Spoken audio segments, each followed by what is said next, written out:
नमस्कार, मी समृद्धी kitchen world मध्ये तुम्हा सर्वांचं खमंग असं स्वागत। आज आपण बनवणार आहोत गावाकडली एक स्पेशल रेसिपी, जी गावाकडे घराघरात केली जाते। ती म्हणजे कुरडईची चटणी किंवा कुरडईचा कांदा, तिला कुरडई कांदा सुद्धा म्हणतात।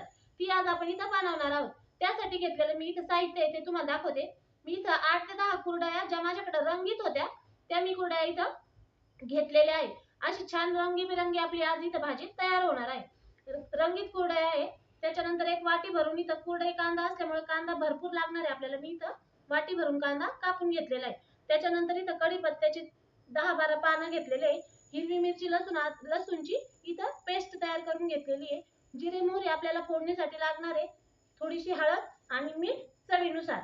चला तर मग आपण रेसिपीला सुरुवात करूया। मी इथं कढईत तेल गरम करायला ठेवलेलं होतं। आता त्याच्यात आपल्याला जिरे मोहरी टाकून घ्यायचे। मोहरी छान फुटल्यानंतर जिरे पण तळले गेल्यानंतर त्याच्यात आपल्याला कढीपत्ता जो आपण घेतलेला तो टाकायचा आहे। त्याच्यानंतर आपण कांदा टाकणार आहोत।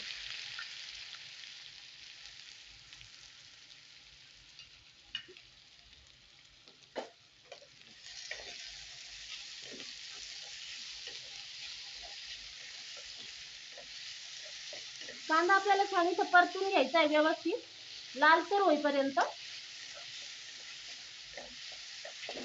गावाकडे घराघरात ही भाजी केली जाते आणि आवडीने पण खाल्ली जाते। मुलांना डब्याला देण्यासाठी पण छान पदार्थ आहे। आणि आज तर आपली भाजी रंगीत होणार आहे, रंगीबिरंगी, त्याच्यामुळे खतरनाकच। याच्यात तुम्हाला शेंगदाणे, अख्खे शेंगदाणे जर टाकायचे असेल तर ते तुम्ही टाकू शकता। हिरव्या मिरच्यांऐवजी लाल तिखटची करायची असेल तर ती तुम्ही करू शकता। मी इथं आज हिरव्या मिरच्यांची करणार आहे। आता मी हा कांदा छान लाल परतून घेते। कांदा आपला छान इथं लाल परतून लाल झालेला आहे। आता याच्यात मी हिरवी मिरचीची पेस्ट टाकून घेणार आहे। तुम्ही तिखट फिकट तुमच्या आवडीनुसार टाकू शकता। तुम्हाला जर जास्त तिखट पाहिजे असेल तर तुम्ही जास्त तिखट मिरची टाकू शकता। मिरचीचं हे वाटण टाकल्यानंतर छान याला आपल्याला परतून घ्यायचंय तेलात। त्याच्यानंतर आपण याच्यात हळद आणि मीठ टाकून भिजवलेल्या ज्या आपल्या कुरडया होत्या त्या टाकून परतून घेणार आहोत।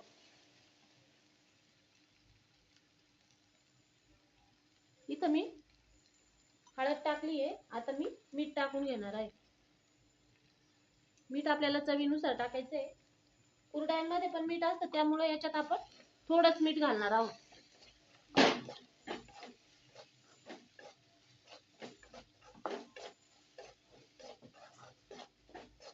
अर्धा पाऊण तास कुरडया मी भिजत ठेवल्या होत्या, त्यामुळे त्या छान अशा भिजलेल्या आहेत।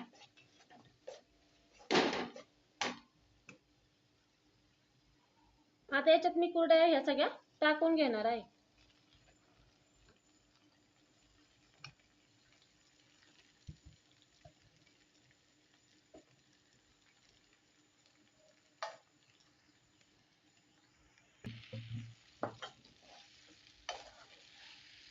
भिजवलेल्या कुरडया याच्यात टाकल्यानंतर हे छान असं आपल्याला परतून घ्यायचंय व्यवस्थित। छान मस्त रंगीबेरंगी आपली कुरडईची चटणी दिसतीये, कुरडई कांदा। चवीला तर एकदम खतरनाक लागणार आहे आता तो।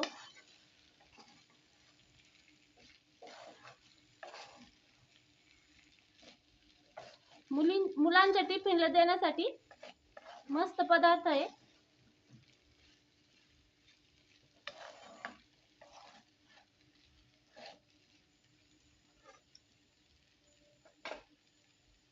याच्यात वरून आपण आता ही कोथिंबीर टाकणार आहोत। छान अशी रंगीबेरंगी आपली भाजी दिसतीये।